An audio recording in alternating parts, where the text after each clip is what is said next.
राधे राधे दोस्तों, स्वागत है आप सभी लोगों का एक बार फिर से द सनराइज एजुकेटर्स में। मेरा नाम है मुकुल चंद्रा और आज हम लोग लीनियर अलजेब्रा के प्रीवियस ईयर क्वेश्चंस का वीडियो नंबर 3 करेंगे। तो चलो शुरू करते हैं।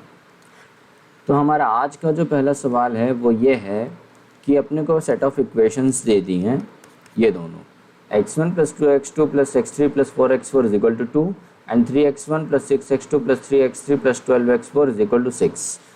तो इन चार ऑप्शन दिए, इन चारों ऑप्शन में से हमको बताना है कि कौन सा स्टेटमेंट ट्रू है। क्या पूछ रहा है? ट्रिवियल है, नो सोल्यूशन है, नॉन ट्रिवियल है कि मल्टीपल नॉन ट्रिवियल है। ठीक है, देखते हैं। आओ कैसे चेक करते हैं हम लोग, रैंक निकाल के। तो आ जाओ इक्वेशन की हम रैंक निकालते हैं। रैंक निकालने के लिए हमें इसको एक्लियन फॉर्म में कन्वर्ट करना पड़ेगा, है ना। तो आओ करें। तो 1 2 1 4 3 6 3 12 एंड इधर आ जाएगा 2 6। क्या करो कि R2 में से R2 - 3R1 कर दो। ओके, तो ये हो जाएगा 1 2 1 4 2 0 0 0 0 0, है ना। 3 1 जा 3 -3 0, 3 2 जा 6 -6 0, 3 1 जा 3 -3 0, 3 4 जा 12 -12 0, 3 2 जा 6 -6 0। ओके, समझ गए कैसे आया? अच्छा जी, तो ये क्या हुआ दोस्त, यहाँ से हमको क्या पता चल रहा है कि जो ए की रैंक है और जो सी की रैंक है, मतलब एक्लियन फॉर्म की जो रैंक है, वो दोनों बराबर आई है। लेकिन और वो आई कितनी है? 1 आई है। लेकिन जो रैंक आई है वो नंबर ऑफ वेरिएबल्स से कम है ना। नंबर ऑफ वेरिएबल से कम है। नंबर ऑफ वेरिएबल्स यहाँ कितने हैं भाई? उठा के देखो कितने हैं, क्या कह दिया है। x1 x2 x3 x4, है ना। तो कितने वेरिएबल हैं दोस्त? 4 वेरिएबल है ना। वेरिएबल तो 4 है, रैंक कितनी आई? 1 है। तो जब वेरिएबल 4 हैं और रैंक 1 है तो इसका मतलब कि जो अपना आंसर होगा वो क्या हो जाएगा? आंसर होगा वो हो जाएगा multiple non trivial solution. Okay, जो अपना आंसर होगा वो हो जाएगा multiple non trivial solution. Okay, कौन सा ऑप्शन है अपना? ट्रिवियल बिल्कुल नहीं है, नो सोल्यूशन बिल्कुल नहीं है, क्योंकि सोल्यूशन तो है लेकिन मल्टीपल है। ठीक है, तो अपना वो भी नहीं है। ठीक है, यूनिक नॉन ट्रिवियल सोल्यूशन है तो ही नहीं है। D, multiple non trivial solution. तो ये वाला हो गया अपना आंसर, ये हो गया अपना ये। ओके, ये हो गया, ये हो गया अपना आंसर। ठीक, अब चलो नेक्स्ट उस पे चलते हैं। ये क्या कह रहा है? Eigen values of a skew symmetric matrix are. Eigen values of a skew symmetric matrix are. Copy खोलो और चेक करो जरा, कॉपी खोल के जरा चेक करो। इसको मैंने बताया है अभी, प्रॉपर्टी में मैंने आपको बताया था। 2 मिनट का टाइम दे रहा हूँ, तब तक जो है मैं भी थोड़ा आगे के सवाल देख लेता हूँ। क्या होता है बताओ स्क्यू सिमेट्रिक मैट्रिक्स का? 1 नंबर का क्वेश्चन है, आइगन वैल्यू की प्रॉपर्टी में बताया मैंने आपको। अरे क्या होता है यार, लिखवाया तो है, ये वाला है ऑप्शन सी, 0 और प्योर इमेजिनरी, यही तो है ना, यही वाला है। ठीक है, प्रॉपर्टी में लिखवाया है, देख लेना। अब इसका प्रूफ नहीं दिखा रहा हूँ मैं, लेकिन प्रॉपर्टी में लिखवाया है, वो कर लेना। ठीक है, देख लेना वहाँ से। चलो आगे बढ़ते हैं। हाँ, ये देखो, eigen values of matrix A19। अब यहाँ देखो आइगन वैल्यू की प्रॉपर्टी लग रही है और मैट्रिक्स ने दिया, मैट्रिक्स के एलिमेंट्स दे दिए अपने को। तो पहले आप मैट्रिक्स बनाओ, मैट्रिक्स से आइगन वैल्यू निकालो, फिर आइगन वैल्यू निकालने के बाद में A19 की आइगन वैल्यू निकाल लेंगे हम लोग प्रॉपर्टी से, जो हमने ये वाली प्रॉपर्टी पढ़ी थी। अगर एक मैट्रिक्स A है, उसकी आइगन वैल्यू है लैम्डा, तो AN की जो आइगन वैल्यू होगी वो हो जाएगी क्या? Lambda n। ठीक है, AN की जो आइगन वैल्यू हो जाएगी वो क्या हो जाएगी? Lambda n। ओके, तो चलो अब हम लोग इसको करते हैं और इसको करते हैं। देखो सबसे पहले हम क्या करेंगे कि मैट्रिक्स को बनाएंगे। क्वेश्चन तो पढ़ ही लिया होगा ना, आइगन वैल्यू पूछ रहा है इसमें A19 की, ठीक है। तो हम क्या करेंगे, सबसे पहले मैट्रिक्स बनाएंगे। क्या मैट्रिक्स हो जाएगा, A11, A12, A21, A22। तो इन सब की जगह पे इसकी वैल्यू रख दो, 1 1 1 2 2 1 बराबर क्या है, +1, तो 1 1 1। A22 अपना बस अलग है, -1 है, ठीक है। इसकी आइगन वैल्यू निकाल लो, आइगन वैल्यू निकाल लो, अभी निकालते हैं आइगन वैल्यू। आइगन वैल्यू निकाला हमने, है ना। तो ये हो गया 1 minus lambda -1 minus lambda -1 is equal to 0। ये हो गया। अच्छा, अब क्या करो कि मल्टीप्लाई कर लो, तो ये हो जाएगा -1, ये हो जाएगा माइनस लैम्डा, ये हो जाएगा प्लस लैम्डा, ये हो जाएगा प्लस लैम्डा स्क्वायर, और ये हो जाएगा -1 इज इक्वल टू 0। तो ये और ये तो कट गए, ये कितना हो गया, lambda square -2, lambda square -2 that will be equal to 0। तो लैम्डा की वैल्यू क्या आ गई, ±√2, ±√2, यही आ गई ना, यही है कि नहीं है, यही आ गई। ओके, तो अगर ए का आइगन वैल्यू है लैम्डा, तो ए की पावर 19 की आइगन वैल्यू क्या हो जाएगी, लैम्डा की पावर 19, ठीक है। तो मतलब इसकी दो वैल्यूज हैं, +√2 और -√2, ठीक है।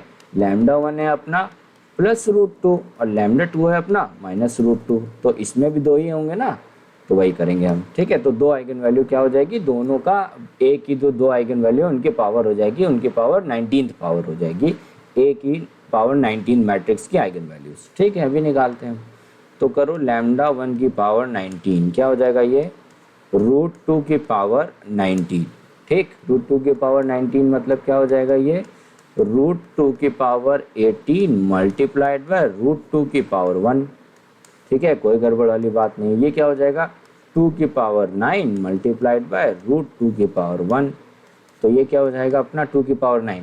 2 की पावर 9 को भी आप तोड़ लो, 2 की पावर 9 को कैसे तोड़ोगे, 2 का क्यूब और इसका क्यूब, है ना, ऐसे हो गया ये। तो वैसे तो कैल्सी दिया रहता है गेट में, तो आप फटाक से कर सकते हो, बट मैं यहाँ पे ऐसे कर रहा हूँ। तो 8 का क्यूब इंटू में इतना, है ना, फिर ये कितना होता है यार, 8 8 जा 64, सही में इतना ही होगा, रुकना 1 मिनट है, चेक करें। 2 के पावर 9 512 दिया आपने को, हाँ है, तो ऑप्शन नंबर डी, वही तो हम कहें यार।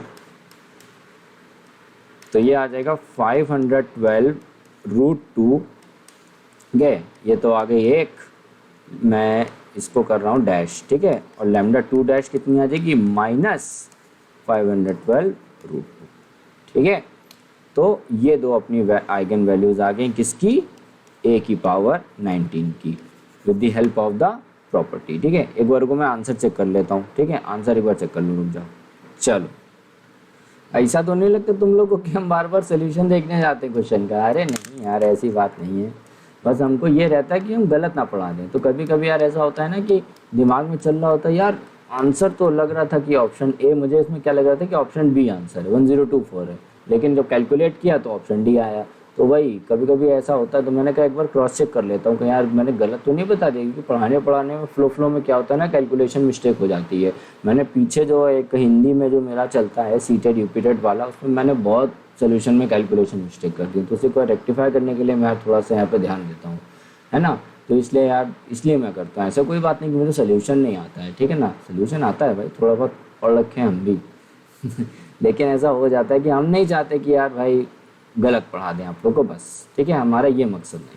आ जाओ, चलो अब अगला क्वेश्चन करें, आ जाओ अगला क्वेश्चन करते हैं। ये देखो आया नॉर्मलाइज्ड वेक्टर के ऊपर सवाल, आया ना नॉर्मलाइज्ड के ऊपर सवाल, चलो आओ करते हैं, आ जाओ करते हैं। इसको क्या बोलना है, इसका one of the normalised eigen vectors अपने को निकालना है, ठीक है। इसके मैंने ऑप्शन नहीं लिखे, मैं ज़रा इसका ऑप्शन लिख दूँ, एक मिनट जस्ट समझ को, मैं ऑप्शन नहीं लिखे, एक्चुअली वो स्क्रीनशॉट ले रहा था ना मैं, तो वो ऑप्शन यार आ नहीं रहे थे ढंग से, तो वही मैं ज़रा थोड़ा सा यार ऑप्शन इसके लिख दूँ, फिर अपने को आसानी रहेगी करने में। तो इसका ऑप्शन ए है 1/2√3/2, ऑप्शन बी है 1/√2 -1/√2। ऑप्शन सी है 3/√10 -1/√10। और ऑप्शन अपना डी है 1/√5 2/√5। ओके चलो ये हो गया, ठीक है ना, ये अलग अलग हैं। ओके चलो ये आया है सवाल अपना मैकेनिकल इंजीनियरिंग में, मैकेनिकल इंजीनियरिंग में आया था। चलो तो पहले हम क्या करेंगे नॉर्मलाइज निकालने के लिए, पहले हम आइगन वेक्टर निकालेंगे फिर हम उसको नॉर्मलाइज कर देंगे। तो सबसे पहले आइगन वेक्टर निकालने के लिए हमको क्या करना पड़ेगा, आइगन वैल्यू निकालनी पड़ेगी। तो आइगन वैल्यू निकालते हैं। तो इसकी एक मिनट को यहाँ पे लाइन खींचते हैं, एक मिनट, अरे आओ यार, बस आ जाओ। ये हो जाएगा 5 minus lambda 3 1 3 minus lambda is equal to, क्या हो रहा है आज यार, इज इक्वल टू 0। ओके तो ये हो जाएगा 5 minus lambda 3 minus lambda -3 is equal to 0। Okay चलो इसको फिर हम एक्सपैंड करेंगे। तो हो जाएगा 5 3 15 -5 lambda -3 lambda plus lambda square -3 is equal to 0। तो हो जाएगा lambda square -8 lambda plus 12 is equal to 0। अब हम इसका जो है क्या बोलते हैं लेंगे, सॉल्व करेंगे। तो ये क्या हो जाएगा 12, हाँ ठीक है। तो ये हो जाएगा lambda square -2 lambda -6 lambda plus 12 is equal to 0। Lambda बाहर ले लो तो हो जाएगा lambda -2 -6 lambda -2 is equal to 0। तो यहाँ पे लैम्डा -2 आ गया और लैम्डा -6 आ गया इज इक्वल टू 0। तो आइगन वैल्यू 2 आ गई। कौन कौन सी आ गई, लैम्डा इज इक्वल टू 2,6, ठीक है, 2 आइगन वैल्यू आ गई। तो हम क्या करेंगे, इसमें क्या पूछा है कि एक कोई नॉर्मलाइज्ड वेक्टर बताओ, आइगन वेक्टर बताओ। सबसे पहले हम क्या करेंगे, आइगन वेक्टर निकाल लेते हैं लैम्डा 2 और लैम्डा 6 पे, चेक करते हैं, फिर कौन सा वाला अपने में मैचिंग कर रहा है। जो मैचिंग करेगा वही वाले आइगन वेक्टर को हम नॉर्मलाइज कर देंगे, ठीक है। या दोनों को कर लेते हैं, दो ही तो आइगन वेक्टर आएंगे। सबसे पहले हम क्या करेंगे कि for lambda is equal to 2 पे हम आइगन वेक्टर को कैलकुलेट करेंगे, ठीक है। तो क्या हो जाएगा यहाँ पे क्या थी क्या था 5 minus lambda 3 1 3 minus lambda x1 x2 0 0। Okay ये था ना यार 5 3 1 3, हाँ ठीक है। यहाँ पे हम कर रख देंगे आइगन वैल्यू को। तो यहाँ हो जाएगा 3, यहाँ हो जाएगा 3, यहाँ हो जाएगा 1, यहाँ हो जाएगा 1, यहाँ हो जाएगा x1, यहाँ हो जाएगा x2 और ये हो जाएगा 0, ये हो जाएगा 0, ठीक है। तो कोई भी एक इक्वेशन ले लो, मैं दूसरी वाली को ले रहा हूँ। जैसे मान लो कि यहाँ पे बनेगी, फिर यहाँ पे बन जाएगी x1 plus x2 is equal to 0। तो हम क्या करेंगे कि अगर मैं x1 को मान रहा हूँ k, तो x2 हो जाएगी अपनी माइनस k। तो अपना आइगन वेक्टर क्या आया, k and minus k। Okay k को तुम बाहर ले लो, तो यहाँ पे बचा क्या 1 और -1, ठीक है। क्या ऐसी कोई दिख रही है 1 और -1 वाली, ऐसी कोई है? हाँ ये ऑप्शन बी लग रहा है अपने को, ऑप्शन बी है शायद से, है ना, ऑप्शन बी है। और चलो दूसरी भी निकाल लेते हैं, for lambda is equal to 2। अगली आइगन वैल्यू क्या आई थी, lambda is equal to 6, sorry, for lambda is equal to 6। तो यहाँ पे आइगन वेक्टर क्या आएगा अपना 5 minus lambda 3 1 3 minus lambda x1 x2 0 0। 5 minus lambda 3 1 3 minus lambda. तो अब हम इस पर भी निकाल लें ज़रा। इस पर आएगा अपना -1 3 1 एंड 3 माइनस 6 -3, ठीक है ना, हाँ ठीक है। x1 और x2 ये आएगा 0, ये आएगा 0, ठीक है। इस पे निकालो ज़रा, इधर कर लेते हैं। तो जो अपनी इक्वेशन बनेगी वो बनेगी -x1 plus 3x2 is equal to 0। और यहाँ पे भी वही बन जाएगी x1 minus 3x2 is equal to 0। तो हम क्या करेंगे कि मान लो कि हमने मान लिया x1 को k, तो हमारा x2 क्या हो जाएगा, x2 क्या हो जाएगा k/3। x2 क्या हो गया हमारा k/3।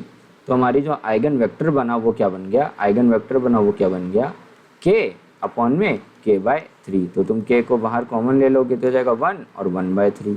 तो दोस्त ऐसा कोई अपने को आइगन वेक्टर दिखाई दे रहा है, ऐसा कोई आइगन वेक्टर अपने को दिखाई दे रहा है? नहीं। अपॉन में तो देखो तो ये क्या लिखा है, ये मैग्नीट्यूड ही लिखा हुआ है, ठीक है ना, ये अपने को क्या लिखा है, मैग्नीट्यूड ही लिखा है। हम क्या करेंगे, हम क्या करेंगे कि दोनों को पहले नॉर्मलाइज कर लेते हैं, फिर भी चलो आ जाओ करते हैं नॉर्मलाइज। तो पहला अपना आइगन वैल्यू, आइगन वेक्टर क्या है, अरे पहला अपना आइगन वेक्टर क्या आया है, k 1 एंड -1, ठीक। और दूसरा अपना आइगन वेक्टर क्या आया है, k 1 एंड 1/3, ठीक है। तो हम सबसे पहले इसको नॉर्मलाइज करते हैं। इसका ज़रा वो निकाल लो तुम, क्या कहते हैं उसको, मैग्नीट्यूड। क्या हो जाएगा, अंडर रूट ऑफ क्या हो जाएगा 1² + 1² क्या हो जाएगा, ये √2। तो तुम इसको जब नॉर्मलाइज करोगे तो ये क्या बन जाएगा, 1/√2 -1/√2, ठीक।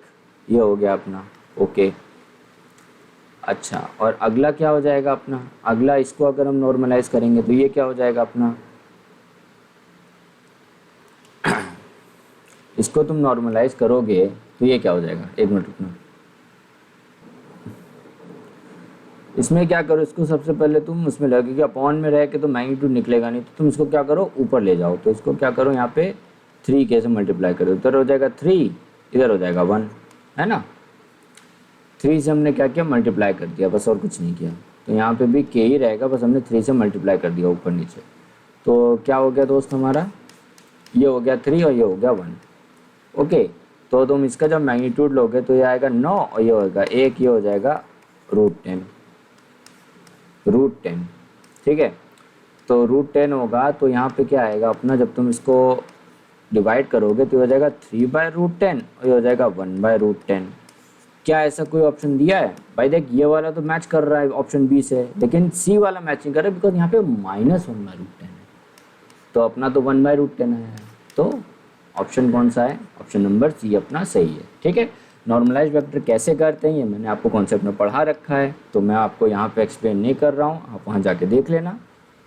जो अपना आइगन वेक्टर वाला वीडियो है ना, उसमें देख लेना, उसमें मैंने बताया है नॉर्मलाइज्ड वेक्टर वाला। अगर आपको नहीं मिल रहा है तो टाइप करना यूट्यूब पे सनराइजर्स एजुकेटर्स लीनियर अलजेब्रा, तो प्लेलिस्ट उसमें मिल जाएगी आपको, ठीक है, लीनियर अलजेब्रा की। इसमें जाना, उसमें आपको आइगन वेक्टर का लेक्चर मिल जाएगा, जाना उसमें, देखो मैंने बताया हुआ है, ओके, ठीक है। तो हमने क्या किया, पहले आइगन वैल्यू निकाली, फिर दोनों पे आइगन वेक्टर निकाले, फिर उनका मैग्नीट्यूड निकाला आइगन वेक्टर के एलिमेंट्स का, फिर उससे डिवाइड कर दिया, तो अपना वेक्टर क्या हुआ, नॉर्मलाइज्ड हो गया, नॉर्मलाइज्ड वेक्टर निकल गया। उसमें पूछा था one of the normalised vector बताओ, तो ये हो गया अपना one of the normalised vector, okay. चलो अब आगे बढ़ते हैं, क्या पूछ रहे हैं इसमें, a³ की वैल्यू बताओ। आई थिंक ऐसा सवाल हम कर चुके हैं, हमने भी किया है पिछले वाले उसमें, चलो फिर भी कर देते हैं यार, अब आ गया तो कर ही देते हैं।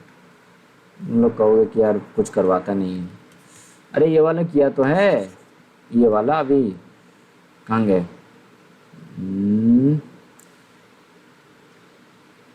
बड़ा सा, हाँ ये है तो A9 वाला, A9 वाला है, तो चलो चलो ये नहीं करवाऊंगा मैं, तो नहीं करवाऊंगा मैं, आगे बढ़ो। इसको आप लोग खुद करना, इसको खुद करना, ठीक है, खुद करना।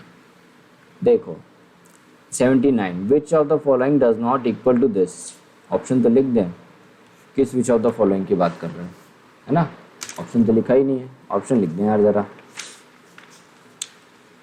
79, देखो इसका ऑप्शन ए है 1 1 1 x, x + 1 x + 1 y, y + 1 y + 1 z, z + 1 z + 1, ठीक। फिर ये है अपना ऑप्शन बी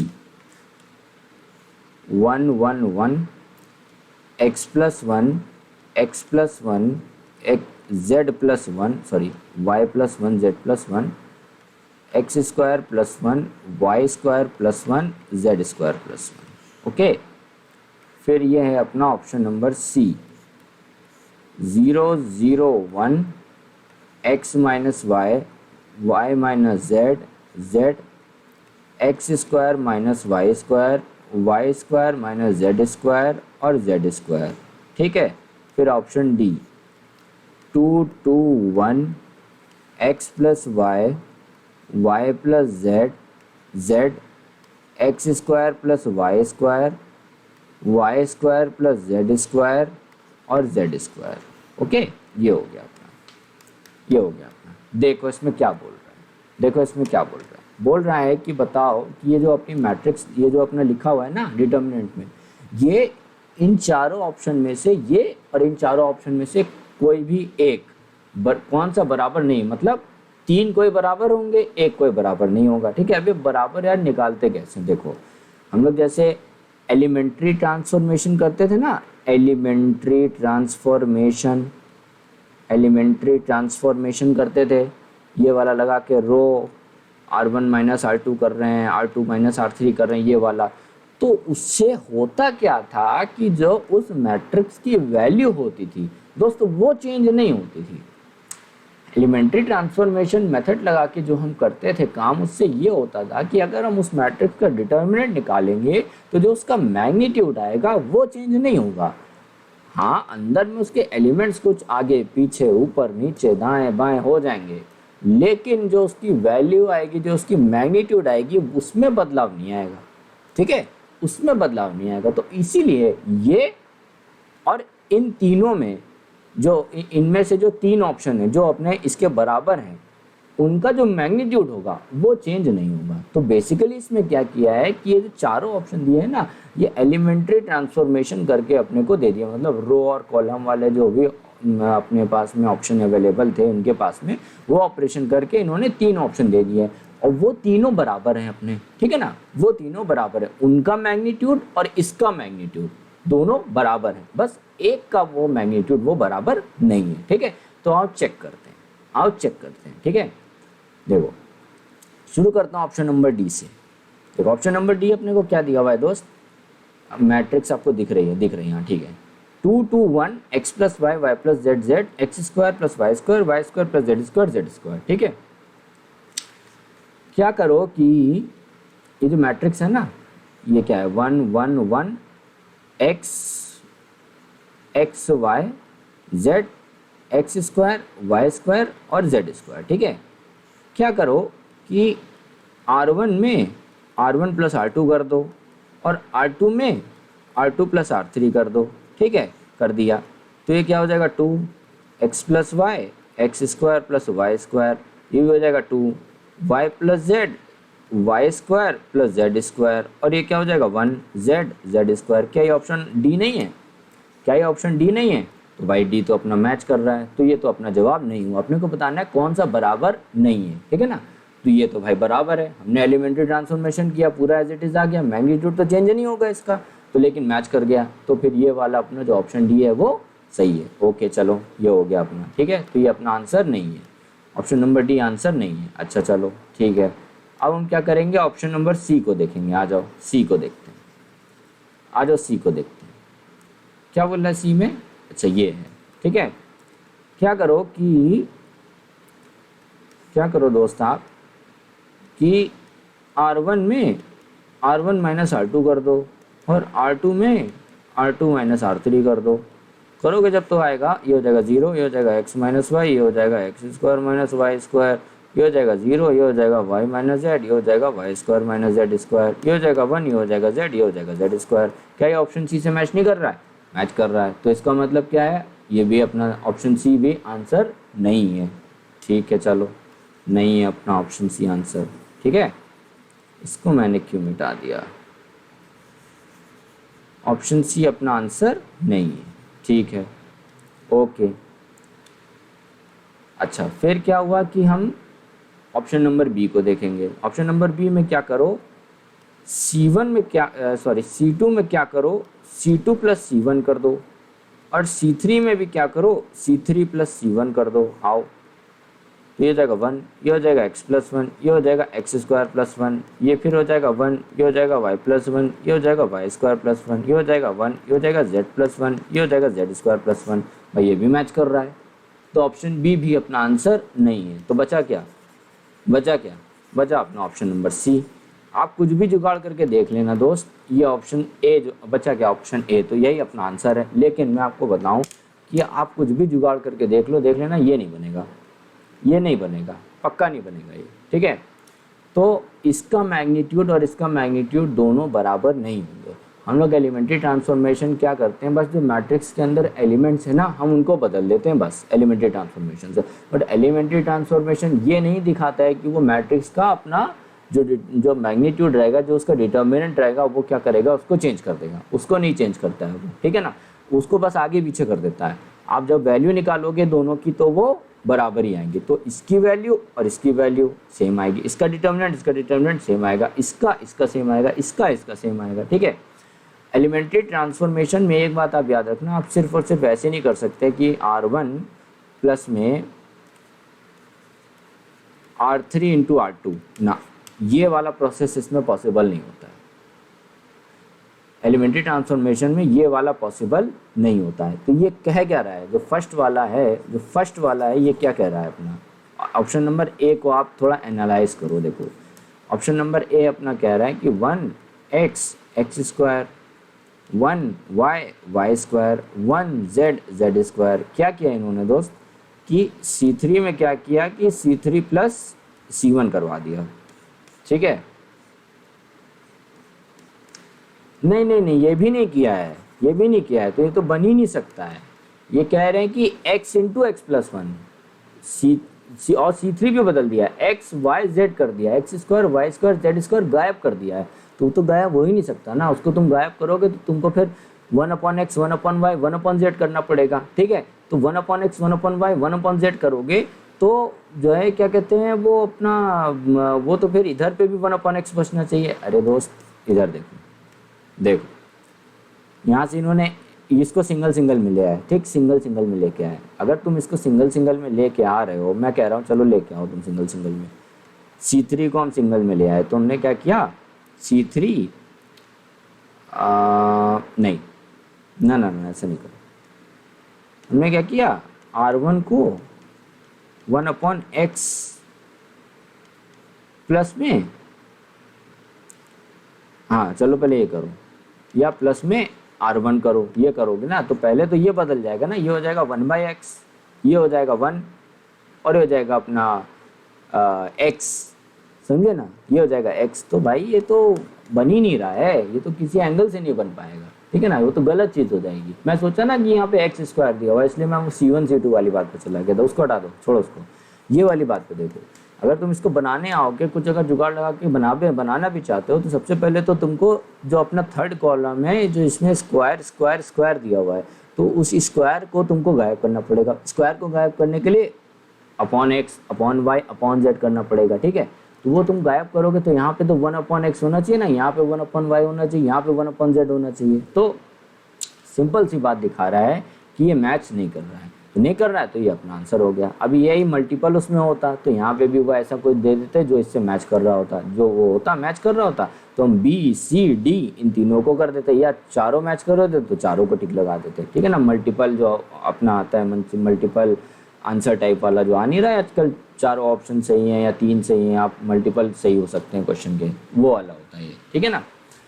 तो इसको ऐसे किया हमने क्या किया, हमने चेक किया एलिमेंट्री ट्रांसफॉर्मेशन लगा के, तो अपने 3 तो मैच कर गए, अपने को बताना था कौन सा नहीं मैच कर रहा है एलिमेंट्री ट्रांसफॉर्मेशन लगाने के, तो ए मैच नहीं कर रहा, ए अपना आंसर हो गया, ठीक है।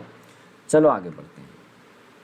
तो अब अगला क्वेश्चन है हमारा ये वाला, ठीक है। इसमें चेक करना है हमको कि कौन सा ऐसा फंक्शन है जो कि लीनियरली डिपेंडेंट है, जो कि क्या है अपना लीनियरली डिपेंडेंट है, ठीक है। कौन सा ऐसा फंक्शन है भाई, आओ देखें। सबसे पहले हम ऑप्शन ए को चेक करेंगे, हमें तो पता नहीं भाई कौन सा है, ठीक है ना। अब ऐसा नहीं कर सकता मैं, मुझे तो चलो आंसर पता है, लेकिन अगर मान लो ऐसे रिलेटेड क्वेश्चन सिमिलर टाइप का आ गया गेट में, फिर आप क्या करोगे, वहाँ तो पता नहीं। तो मैं सीधे आंसर को एक्सप्लेन करके हम चारों ऑप्शन को चेक करेंगे। तरीका बता दे रहा हूँ कैसे करना है। देखो लीनियर मैंने आपको बताया था लीनियरली डिपेंडेंट वाले लेक्चर में, ठीक है, कि ये कांस्टेंट होता था λ1 x1 plus λ2 x2 plus λ3 x3, ठीक है। तो अगर ये उठा के हमारी जीरो हो जा रही थी किसी भी λ1 λ2 और λ3 की किसी भी एक वैल्यू पे, तो हमारा जो वेक्टर x1 x2 और x3 था वो क्या हो जाता था, लीनियरली डिपेंडेंट हो जाता था, ठीक है। ये लीनियरली डिपेंडेंट और इंडिपेंडेंट वाले मैंने वीडियो में बताया है, नहीं मिल रहा है तो टाइप करना सनराइजर्स एजुकेटर्स लीनियरली डिपेंडेंट, तो आपको जो है वो प्लेलिस्ट खोल के आ जाएगी लीनियर अलजेब्रा की, उसमें मिल जाएगा आपको, ओके। तो यहाँ पे क्या है, वेक्टर नहीं दिया, यहाँ पे अपने को फंक्शन दिया है, तो फंक्शन के रूप में हम कर लेंगे। तो जैसे मान लो कि अपने कर लिया कि हम फंक्शन ले रहे हैं, 3 फंक्शन दिया, तो हम एक ले रहे हैं फंक्शन f(x), एक फंक्शन ले रहे हैं g(x) और एक फंक्शन ले रहे हैं h(x), ठीक। हम क्या कह रहे हैं कि ये c1 f(x) plus c2 g(x) plus c3 h(x), यहाँ पे c1 c2 c3 कोई भी एक स्केलर कांस्टेंट है, ठीक है। अगर ये तीनों 0 हो जाते हैं, c1 c2 c3 की किसी भी एक वैल्यू के लिए, ध्यान रखना ये c1 c2 और c3 की किसी भी एक वैल्यू के लिए, किसी भी एक वैल्यू के लिए, ओके, और x की सारी वैल्यू के लिए, ठीक है, ये इंपॉर्टेंट है, c1 c2 की किसी भी एक वैल्यू के लिए और x की सारी वैल्यू के लिए। जब ये हो रहा है तब हम कह सकते हैं कि function gx and function hx ये तीनों हमारे क्या हुए, लीनियरली डिपेंडेंट, ठीक है, लीनियरली डिपेंडेंट। और अगर आपको ऐसा कुछ नहीं मिल रहा है तो मतलब कि हमारा जो फंक्शन दिए हैं, जितने भी फंक्शन दिए हैं 1 2 3, वो तीनों क्या हुए हमारे, लीनियरली इंडिपेंडेंट हो गए, ठीक है। तो हम लोग ऐसे चेक करेंगे इसको, आओ चेक करते हैं, आ जाओ करते हैं चेक। तो हम ऑप्शन ए लेंगे, सबसे पहले हम लेंगे option A. Option A, f(x) हमने ले लिया sin x को, gx हमने ले लिया sin स्क्वायर x को, और hx हमने ले लिया cos स्क्वायर x को, ठीक है, ओके। हमने इसको मल्टीप्लाई किया c1 sin x plus c2 sin square x plus c3 cos square x, ठीक है। अभी इसको 0 के बराबर नहीं करना है, हमें बताना है, हमें चेक करना है कि ये पूरा का पूरा जो अपना फंक्शन है ये 0 के बराबर हो सकता है कि नहीं हो सकता है, c1 c2 c3 की किसी भी एक वैल्यू पे और x की सारी वैल्यू पे, ठीक है। हमें इसको चेक करना है, अभी 0 के बराबर नहीं करोगे आप। तो हम क्या करेंगे, मान लो कि हमने रैंडमली कुछ मान लिया, कुछ भी, देखो इसमें तो अनगिनत c1 c2 c3 की तो भाई अनगिनत वैल्यू हो सकती है, ठीक है ना, कुछ भी हो सकता है। तो हमें क्या करना है कि हमें थोड़ा सा दिमाग लगा के, क्वेश्चन के हिसाब से थोड़ा सा लॉजिक लगा के, थोड़ा सा इसमें वो अब एक तरीके से मानना पड़ेगा, ठीक है ना। तो जैसे मैंने मान लिया कि c2 और c3 को मैं मान ले रहा हूँ 1, चलो 1 मान लिया हमने, ठीक। तो क्या करेंगे हम कि c1 sin x, ठीक है, plus 1 into sine square x plus 1 into cos square x, ये क्या हो जाएगा दोस्त, c1 sin x plus sine square x plus cos square x। तो ये क्या हो गया अपना c1 sin x plus 1, c1 sin x plus 1, ठीक है, ये बचा अपना। अब बताओ मुझे, अब मुझे एक बात बताओ कि मान लो मैंने ले लिया x को 0, मान लो मैंने ले लिया x को 0, तो दोस्त sin x क्या हो जाएगा 0, तो c1 sin x भी क्या हो जाएगा 0। लेकिन क्या ये पूरा 0 होगा, नहीं, क्योंकि 1 मौजूद है, यहाँ पे 1 मौजूद है। तुमको 0 करने के लिए यहाँ पे क्या करना पड़ेगा, ज़ीरो करने के लिए क्या करना पड़ेगा, ये जो C1 sin x है ना, ये C1 sin x इसको बनाना पड़ेगा -1। C1 sin x है, इसको तुमको बनाना पड़ेगा -1। और ये जो -1 है तुम्हारा, ये x की हर वैल्यू पे थोड़ी ना -1 हो जाएगा। ये जो -1 है ये x की हर वैल्यू पे पॉसिबल नहीं है। जैसे फॉर एग्जांपल तुमने ले लिया x π/2, ठीक है। मान लो कि C1 भी तुमने ले लिया 1 और तुमने x ले लिया π/2, तो क्या हो जाएगा, C1 को ले लिया 1 और साइन की जगह पे π/2 रख दिया तो क्या बचा 1। तो 1 + 1 क्या हो जाएगा 2। एक स्पेसिफिक वैल्यू पे जो है हमारा ये -1 बन जाएगा, लेकिन सारी x की वैल्यू पे ये -1 नहीं बनेगा। तो अपने को तो क्या करना है, अपने को तो हर x की वैल्यू पे ये चाहिए ना। जो मान लो कि अपने ले लिया C1 = 1 ले लिया, तो ये ठीक है। बचा अपना sin x + 1, ठीक। अब ये sin x को हमको अगर -1 बनाना है, जब -1 बनाएंगे तभी तो ये पूरा 0 हो जाएगा। मेरी बात समझ रहे हो, वो तभी तो पूरा 0 हो जाएगा। और ये दोस्त 0 तब होगा जब हम किसी एक वैल्यू पे ही होगा, ठीक है ना। जैसे फॉर एग्जांपल -1 किस पे होता है, जब हम x = पाई पे रखते हैं, ठीक है, मतलब 180 डिग्री पे, तब आपका -1 हो जाएगा। लेकिन जो कंडीशन अपनी कहती है लीनियरली डिपेंडेंट की, वो ये कहती है कि x की हर वैल्यू पे वो होना चाहिए। तो यहाँ पे देखो x की हर वैल्यू पे -1 थोड़ी ना आ रहा है। जब x की हर वैल्यू पे -1 नहीं आएगा तो पूरा फंक्शन भी जो है हमारा क्या हो जाएगा, वो 0 थोड़ी ना बनेगा हर वैल्यू पे। जब नहीं बनेगा तो इसलिए हम ये कह देंगे कि f(x) मतलब जो sin x, sin² x और cos² x हैं, ये लीनियरली डिपेंडेंट नहीं है। ये क्या है, लीनियरली इंडिपेंडेंट है। तो अपना ऑप्शन नंबर ए नहीं होगा, ठीक। अपना ऑप्शन नंबर ए नहीं होगा।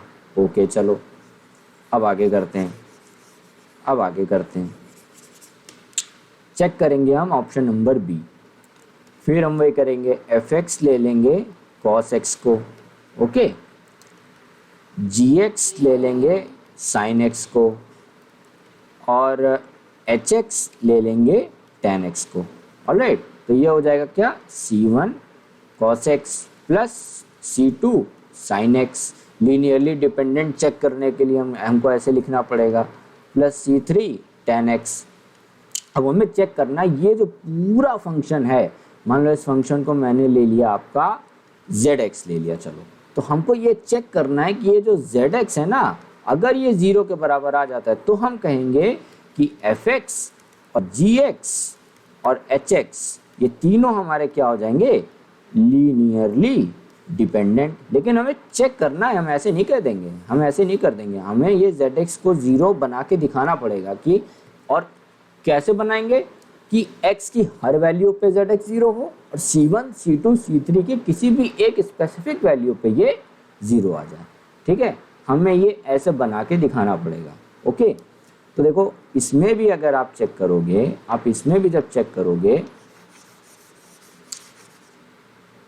जब आप इसमें भी चेक करोगे ना दोस्तों, इसमें भी जो है क्या बोलते हैं, आपको कोई भी ऐसी वैल्यू दिखाई नहीं देगी जिसमें कि आपका जो है वो 0 बन रहा हो, ठीक है ना। जैसे मान लो कि हम एक काम करते हैं कि इसको ले लेते हैं C1 cos x plus C2 sin x, और इसको तोड़ लेते हैं, चलो, sin x plus upon cos x, ठीक है।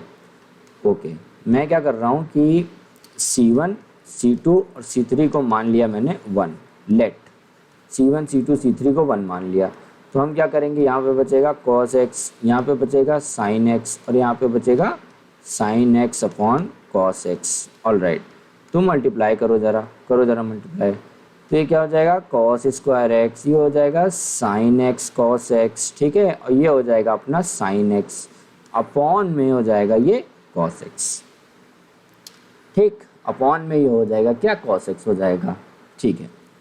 ये अपना बन गया function zx for C1, C2 और C3 = 1।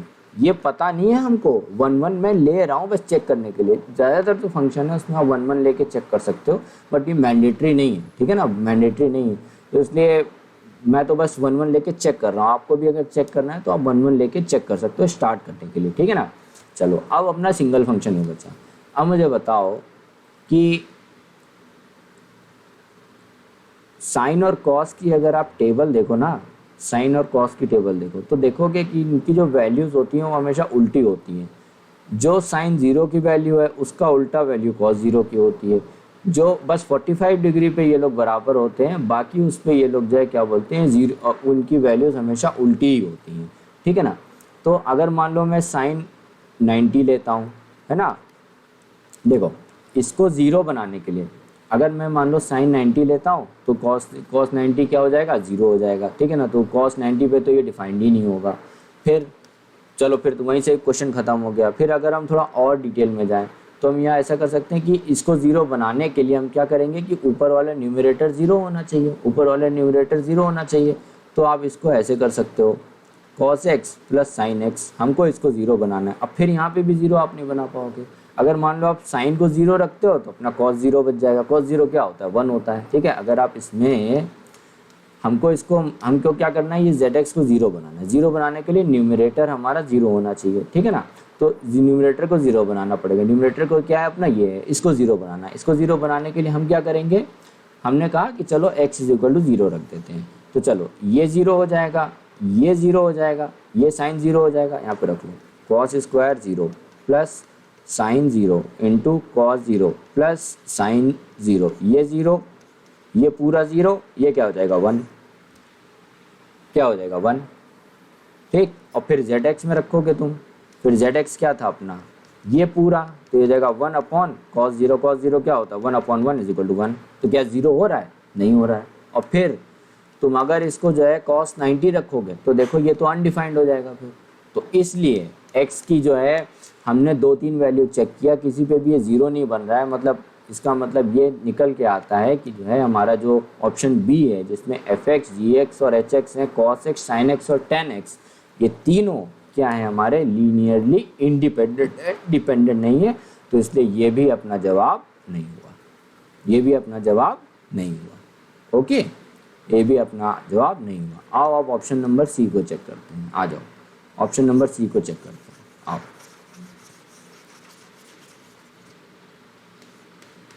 ऑप्शन नंबर सी को चेक करते हैं, ठीक है।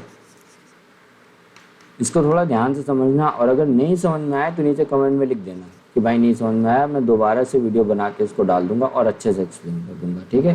क्योंकि ये बहुत अच्छा क्वेश्चन है, एक ही नंबर का है लेकिन बहुत अच्छा क्वेश्चन है, बहुत अच्छा कॉन्सेप्ट चेक करवाता है।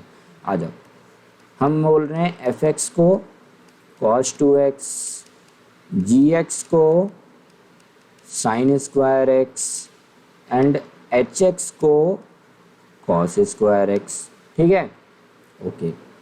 तो हमने क्या किया कि हाँ, फिर उसी में लिखते हैं हमको लीनियरली डिपेंडेंसी चेक करनी है। तो उसके लिए क्या करेंगे, c1f(x) plus c2g(x) plus c3h(x), इसको हमको प्रूव करना होगा क्या, ज़ीरो। और ये बराबर मान लो एक फंक्शन हो गया zx। तो हमको प्रूव करना है कि ये अगर zx is equal to zero आ जाता है, अगर तो हम यहाँ से निकाल देंगे कि एफ एक्स, जी एक्स और एच एक्स ये हमारे क्या हो गए, लीनियरली डिपेंडेंट है। अदरवाइज ये तीनों लीनियरली इंडिपेंडेंट है। तो आओ चेक करते हैं, आ जाओ चेक करते हैं, ठीक है।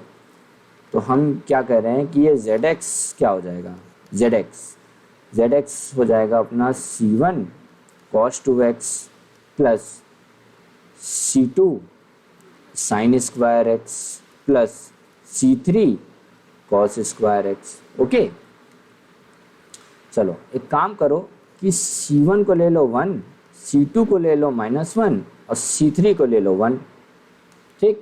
चलो तो ये क्या हो जाएगा अपना, ये हो जाएगा cos 2x, ये हो जाएगा माइनस साइन स्क्वायर एक्स और ये हो जाएगा cos स्क्वायर एक्स, ओके। अच्छा तो देखो दोस्त, ये क्या हो गया अपना, क्या बन गया, ये क्या बन रहा है, माइनस कॉमन ले लो तो ये क्या बन गया, cos square x minus sine square x, ठीक है।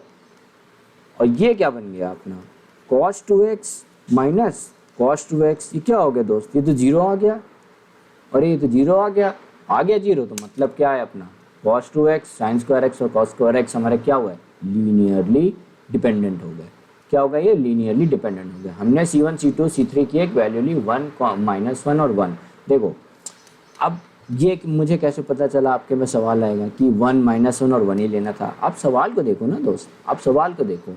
आप cos 2x को उठा के खोल के रख देते हैं आप cos 2x को, ये क्या लिखा है, क्या लिखा है, plus C2 sin square x plus C3 cos square x. अगर आपको cos 2x का फॉर्मूला याद है तो आपको पता होगा ये क्या हो जाता है, cos square x minus sine square x होता है।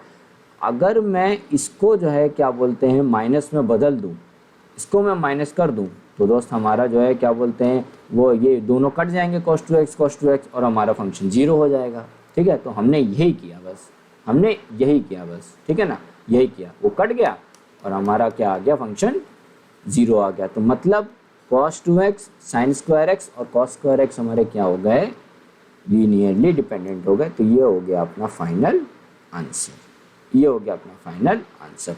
ऑप्शन डी है उसको चेक करने की ज़रूरत नहीं है, वो जो है क्या कहते हैं ऑब्वियस सी बात है वो नहीं होगा। आप फिर भी आप चेक करोगे तो आपको कोई भी ऐसी वैल्यू फाइंड नहीं होगी कि जो है जिस पे ये पूरा फंक्शन जो है हमारा 0 हो रहा हो, इस वजह से जो है क्या कहते हैं हम इसको लीनियरली डिपेंडेंट घोषित कर सकें। तो लीनियरली डिपेंडेंट हमारा फंक्शन कौन सा हुआ, ऑप्शन नंबर सी, ठीक है ना।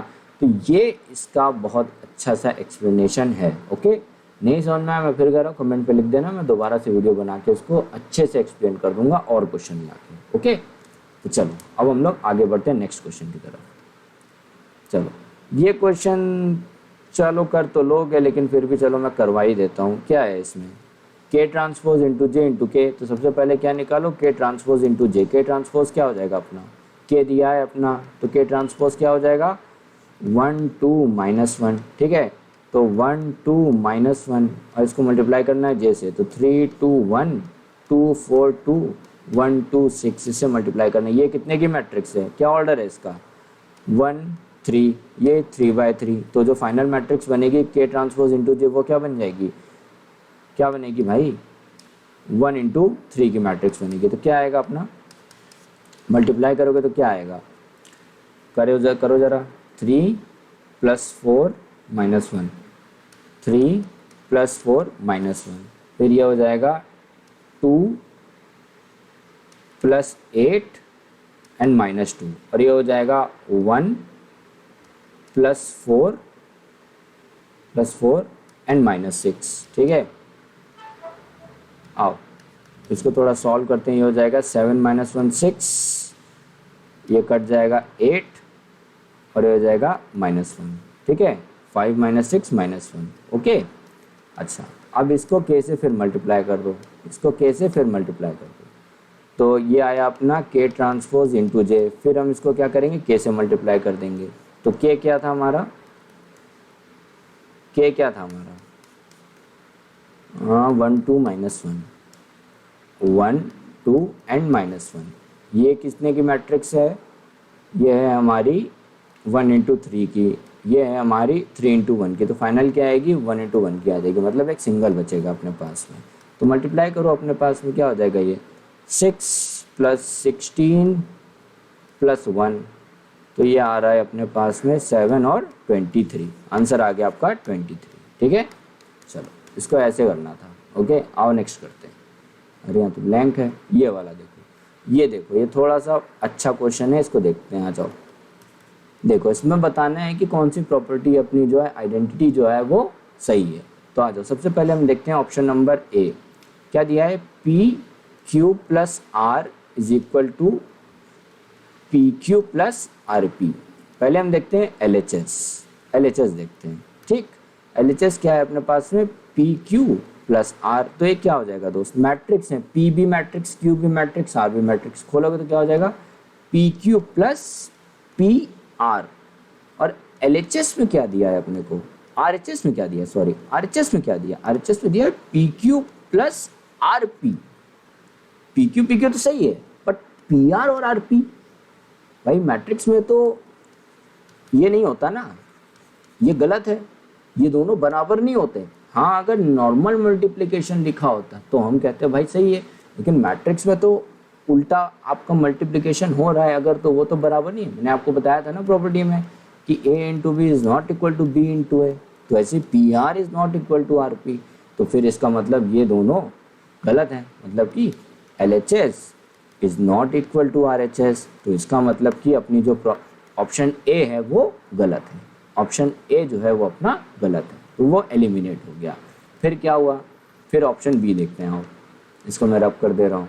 ओके, हम ऑप्शन बी देखेंगे। Option number B, option number B क्या कह रहा है, p माइनस क्यू का square is equal to P square minus 2pq plus Q square, है ना। अच्छा जी, आओ LHS देखते हैं। LHS क्या होगा, p माइनस क्यू का होल स्क्वायर, खोलो इसको, क्या होगा p स्क्वायर,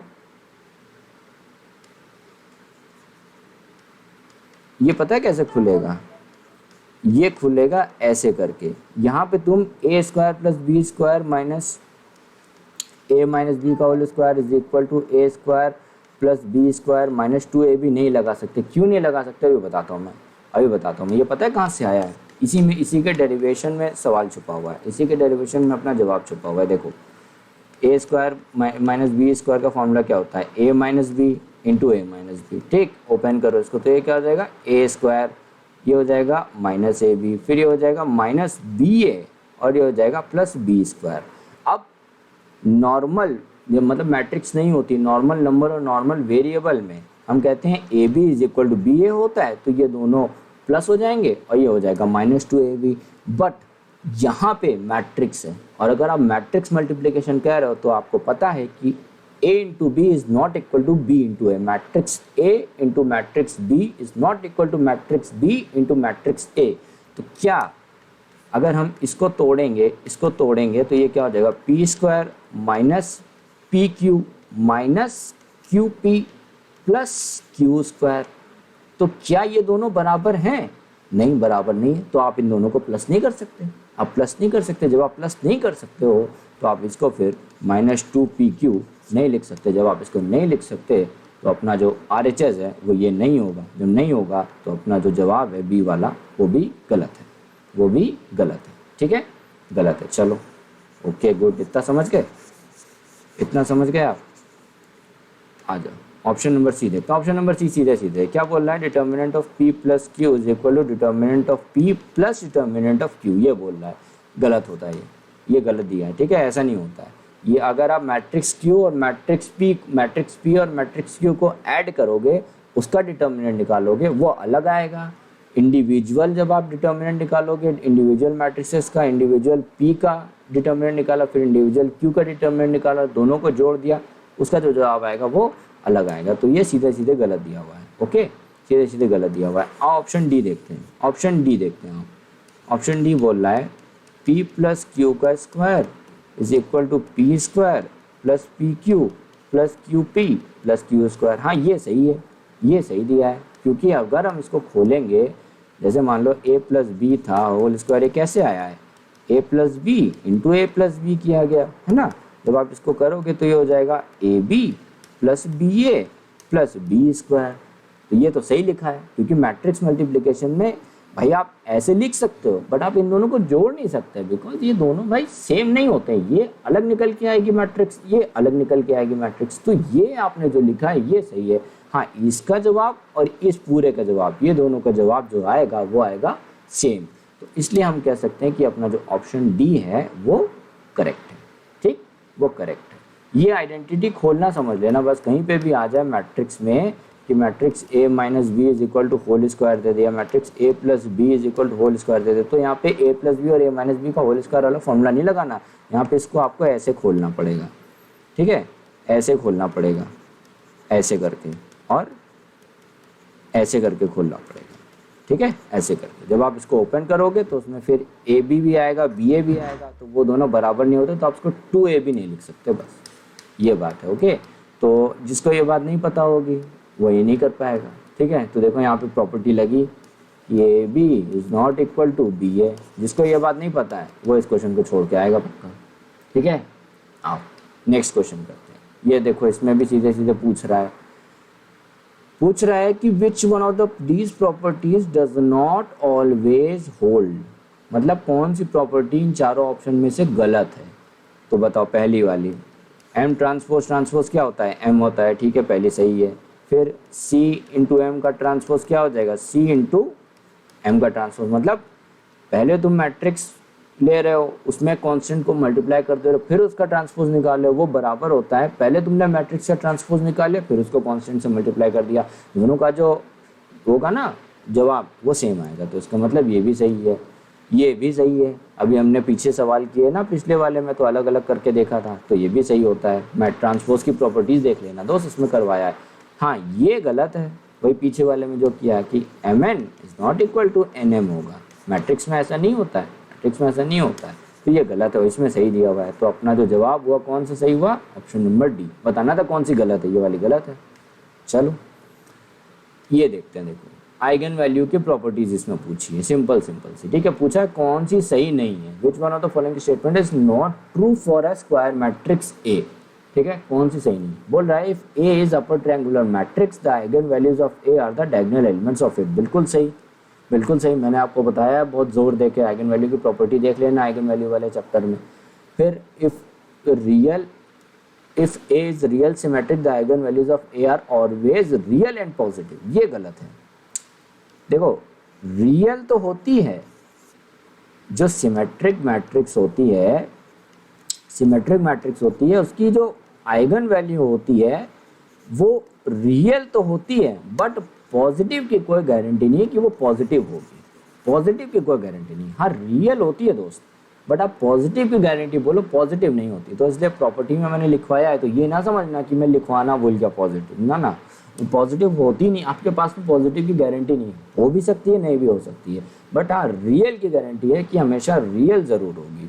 तो हमारा ऑप्शन बी गलत, तो आंसर यही हो जाएगा, आंसर अपना यही हो जाएगा। और सी और डी भी देख लो, ए और ए ट्रांसपोज की आइगन वैल्यू सेम होती है, बिल्कुल सही बात है। और principal minors of A are positive, all the eigen values of A are also positive, ये भी बिल्कुल सही बात है, ठीक है। तो अपना जो आंसर हुआ वो क्या हुआ, बी, क्योंकि अपने को बताना था गलत कौन सा लिखा हुआ है, गलत लिखा है ऑप्शन नंबर बी, ठीक है। तो ये रियल एंड पॉजिटिव वाली बात ध्यान रखना, ध्यान रखना। अगर इसी को उन्होंने एमएसक्यू में दे दिया, एमएसक्यू में दे दिया और पूछ लिया बताओ कौन कौन सी सही है, तो आपको कौन सी मार के आनी है, ए सी और डी, बी ना मार के चले आना, क्योंकि पॉजिटिव पॉजिटिव नहीं है, पॉजिटिव का कोई गारंटी नहीं, रियल की गारंटी है, पॉजिटिव की गारंटी नहीं है, ठीक है। ये ध्यान रखना, रियल वाला, रियल वाली बात को, रियल पॉजिटिव वाली सिमेट्रिक की ध्यान रखना एकदम से। चलो अब करते हैं 95।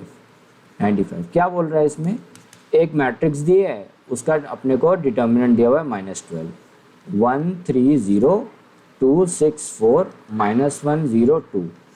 इसका मान लो कि ये मैट्रिक्स ए है, तो इसका डिटर्मिनेंट ए का दिया हुआ है -12। अच्छा अब बताना है हमको कि इस मैट्रिक्स का डिटर्मिनेंट क्या होगा, क्या होगा, इसका डिटर्मिनेंट क्या होगा। देखो तो जरा ध्यान से देखो इस मैट्रिक्स को, ये क्या है, इसमें कुछ रिलेशन दिखाई दे रहा है। अगर मैं इसको 2 से मल्टीप्लाई कर दूं, इस मैट्रिक्स को अगर मैं 2 से मल्टीप्लाई कर दूं, तो क्या ये अपना 2a नहीं लिखा हुआ है, 2a नहीं लिखा है, अरे यार 2 से मल्टीप्लाई करो जरा इसको, चलो इस मैट्रिक्स को 1 3 0 2 6 4 और -2 0 4, जरा मल्टीप्लाई करो तो क्या हो जाएगा, ये 2 6 0 4 12 8 -4 0 8। देखो वही है ना जो पूछा है, वही तो है, सॉरी सॉरी सॉरी सॉरी -1 था ना, -2 वही तो दिया है, 2 6 0 4 12 8 -2 0। हाँ एक और गलती कर दी, 2 होगा ना, 4 हो जाएगा, अब सही है, ठीक है। तो वही तो है, ये वाली क्या है जो नहीं, जो पूछा है जिसका डिटर्मिनेंट वो क्या है, 2a है। तो यहाँ पे हम सीधे प्रॉपर्टी लगा देंगे।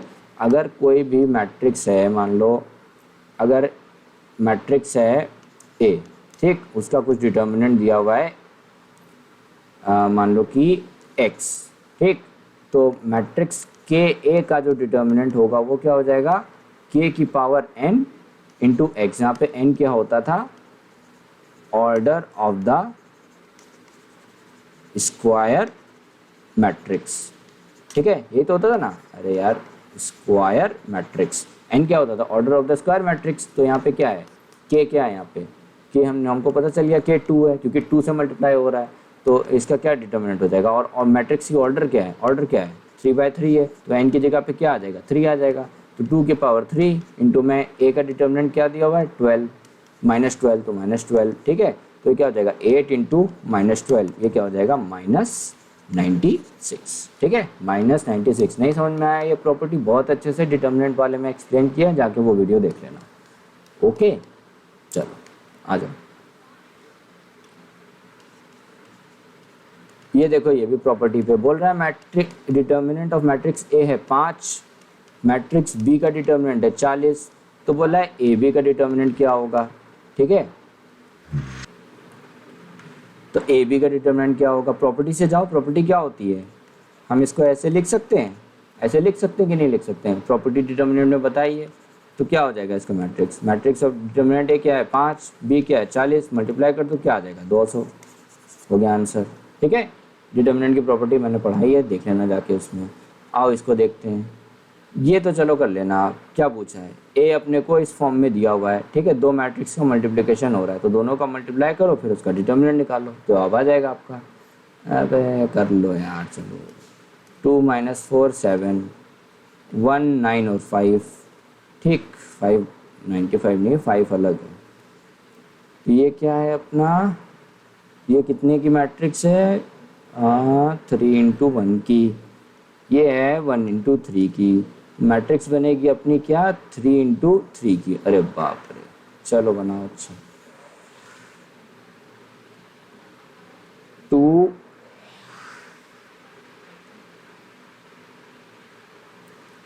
+ 18 + 10, ठीक है, इसी की बनेगी। रुको एक मिनट, देखो ये क्या बनेगा अपना, मल्टीप्लाई करोगे तो ये आएगा आपका 2 18 और 10, ठीक है, -4 -36 एंड -20, तो आ जाएगा 7 63 और 35। जब इसका आप डिटर्मिनेंट फाइंड करोगे तो आपका आ जाएगा 0। अब ये सब फाइंड कर लेना यार, इसमें ज़्यादा टाइम वाली बात नहीं है, ये तो आप कर ही लोगे, इसमें कोई नया थोड़ी ना बताना है।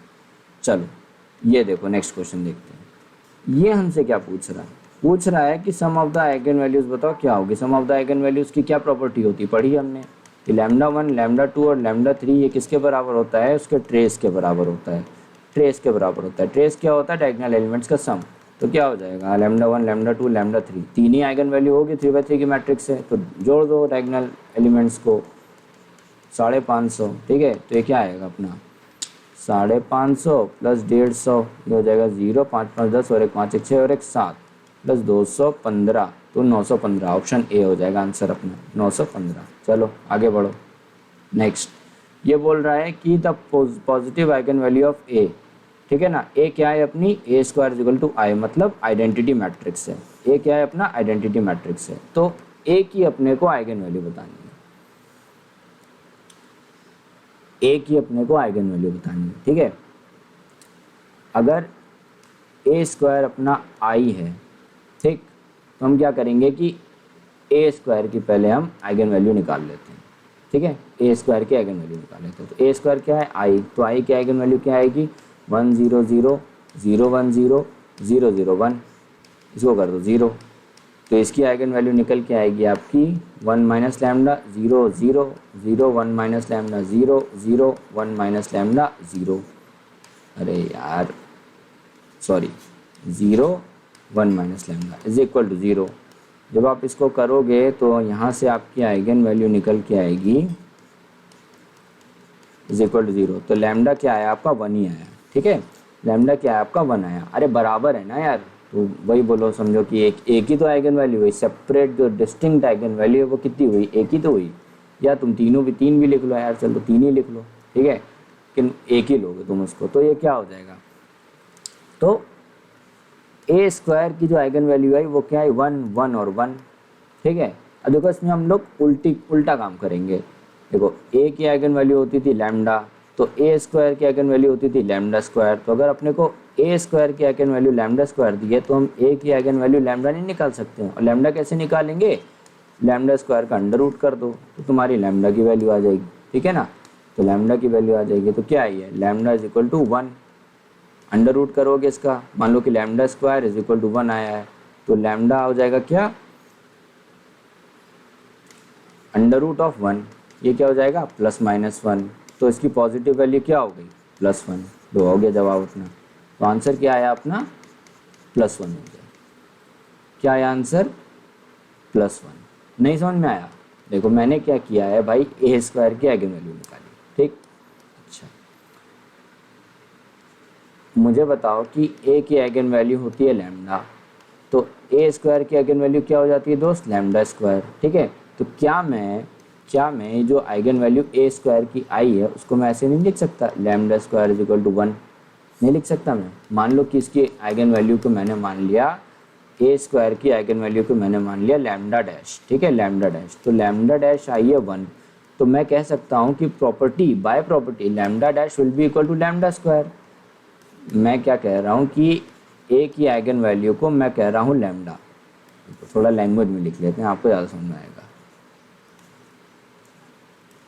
Eigen value of A is lambda, ठीक है। तो eigen value of A square is lambda का स्क्वायर बाय प्रॉपर्टी, ठीक। और हमने कैलकुलेट किया है, तो eigen value of A square क्या आई है अपनी, 1, ठीक है। अरे 1,1,1 आई है, लेकिन 1 ही मानेंगे, डिस्टिंक्ट नहीं है, ठीक है ना। तो हम क्या कह सकते हैं कि फिर lambda square is equal to 1,1,1, यही है। लिख सकते हैं कि नहीं लिख सकते हैं, बिल्कुल लिख सकते हैं। तो लैम्डा क्या हो जाएगा अपना, +-1 +-1 एंड +-1, ठीक है, एंड +-1। तो पॉजिटिव वैल्यू पूछी थी हमसे ए की, और लैम्डा किसकी आइगन वैल्यू है, ए की। तो ए की पॉजिटिव आइगन वैल्यू क्या हो जाएगी, 1 हो जाएगी, तो 1 हो गई, ठीक है। ऐसे किया इसको सॉल्व। और नेक्स्ट करते हैं। ये देखो, ये थोड़ा सा समझने वाला सवाल है, बहुत अच्छा सवाल लगा मुझे और समझने वाला सवाल है। देखो, एक है मैट्रिक्स ए, उसमें ये एलिमेंट है जिसका ऑर्डर है i क्रॉस j, ठीक है, i क्रॉस j। i क्या है, ग्रेटर देन और इक्वल टू 1 है, j क्या है, लेस देन और इक्वल टू n है, ठीक है। लेकिन n क्या है, ग्रेटर देन और इक्वल टू 3 है ना। तो मतलब क्या हो गई अपनी, j क्या हो जाएगा अपना, क्या हो जाएगा j, लेस देन और इक्वल टू 3, ठीक है।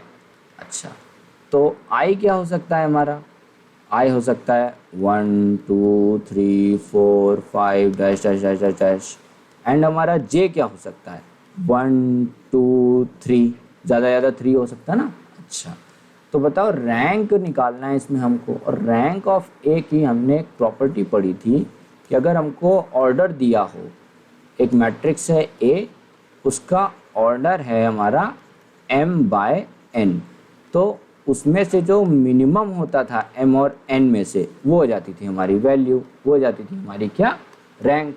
तो यहाँ पे बताओ ए का जो अपना ऑर्डर है वो क्या है, i, j।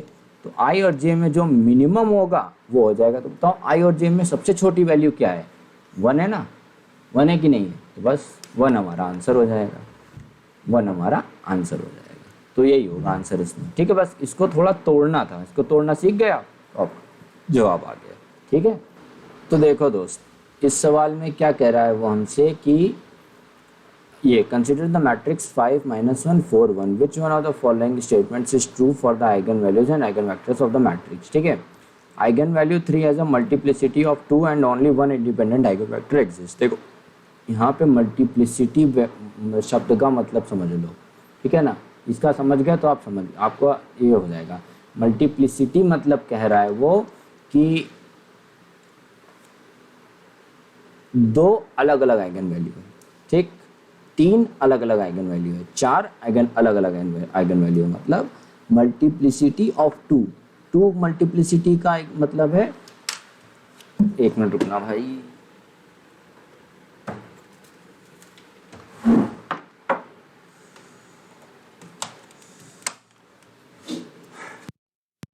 मल्टीप्लिसिटी का मतलब है यहाँ पे कि दो अलग अलग आइगन वेक्टर है, ठीक है, और आइगन वैल्यू है, और एक, ठीक है ना, 3 की multiplicity has a multiplicity of 2, मतलब दो अलग अलग आइगन वैल्यू है, मतलब मल्टीप्लिसिटी ऑफ 2 मतलब दो अलग अलग आइगन वैल्यू है, अलग अलग आइगन वैल्यू दे ही दी, and two independent eigen vectors exist, ठीक है। तो हमको क्या चेक करना है, सबसे पहले हम निकालेंगे आइगन वैल्यू, और अगर अलग अलग आइगन वैल्यू आई तो दो अलग अलग आइगन वेक्टर हो जाएंगे, और अगर दो सेम आइगन वैल्यू आई तो एक ही आइगन वेक्टर होगा, ठीक है। तो उसके लिए हमको क्या करना पड़ेगा, आइगन वैल्यू को निकालना पड़ेगा। आज जो निकालें, क्या है अपना 5 minus lambda minus 1 4 1 minus lambda is equal to 0, ये चीज़ दी है अपने को, है ना। तो निकाल लो, 5 minus lambda 1 minus lambda plus 4 is equal to 0, तो हो जाएगा 5 minus 5 lambda minus lambda plus lambda square plus 4 is equal to 0, तो lambda square minus 6 lambda plus 9 is equal to 0। तो इसको जब हम और करेंगे तो ये हो जाएगा लैम्डा माइनस 3 का होल स्क्वायर ही तो लिखा है, तो लैम्डा क्या हो गई दोस्त 3,3। आइगन वैल्यू तो दो है, लेकिन इंडिपेंडेंट आइगन वेक्टर कितने होंगे, एक ही होंगे, बिकॉज मतलब अलग अलग आइगन वैल्यूज कितनी है, एक ही है ना भाई। आइगन वैल्यू तो दो आई, लेकिन अलग अलग कितनी है, एक ही है ना, बिकॉज दो आइगन वैल्यू है लेकिन दोनों बराबर हैं, दोनों बराबर हैं। तो इसलिए हम क्या कहेंगे कि है तो दो आइगन वैल्यू, लेकिन तीन कितनी बार आ रहा है, देखो, हाँ अब मेरे जवान पे आई वो बात। मल्टीप्लिसिटी का मतलब है कितनी बार आ रहा है, ठीक है ना। तो आइगन वैल्यू 3 है जो मल्टीप्लिसिटी ऑफ 2, मतलब 3 दो बार आ रहा है, ठीक है ना। लेकिन इंडिपेंडेंट आइगन वेक्टर कितना है, एक। हमने आइगन वेक्टर में पढ़ा है कि जितनी डिस्टिंक्ट आइगन वैल्यू होगी उतना ही इंडिपेंडेंट आइगन वेक्टर होगा।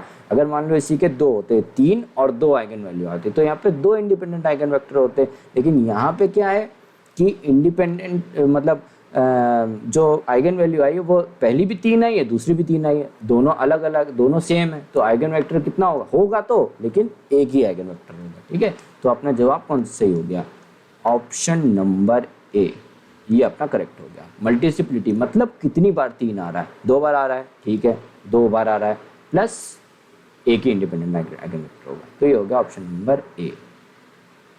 ओके दोस्तों, तो यहाँ पे हमारा जो लीनियर अलजेब्रा है वो फाइनली होता है ख़त्म। यहाँ तक लीनियर अलजेब्रा को देखने के लिए आपका वेरी मच थैंक यू। जो थोड़ा अच्छे से लिख दें यार, अरे ये हो गया, ये थैंक यू। और इसकी तरह हमेशा मुस्कुराते रहना, ठीक है। अगला जो हम लोग शुरू करने वाले हैं वो शुरू करेंगे प्रोबेबिलिटी एंड स्टैटिस्टिक्स, ठीक है, जल्द ही शुरू कर देंगे उसको। तो यहाँ तक आपका लीनियर अलजेब्रा पूरी तरीके से कंप्लीट हो गया है। देखो यार, मैं वादा तो नहीं कर सकता आपसे कि लीनियर अलजेब्रा आप यहाँ तक पढ़ लोगे तो आप मतलब कुछ भी सॉल्व कर लोगे, गेट में आपको लीनियर अलजेब्रा में प्रॉब्लम ही नहीं होगी। बट मैं आपसे इतना कह सकता हूँ कि ये जो 80% है ना, 80% गारंटी के साथ आपको कह रहा हूँ कि आप लीनियर अलजेब्रा के जो भी क्वेश्चन आएंगे वो आप कर जाओगे। 20% यार इधर उधर चलता है, ठीक है ना। तो चलो इसको यहीं पे ख़त्म करते हैं, मिलता हूँ आपसे अगले वीडियो में, तब तक के लिए राधे राधे।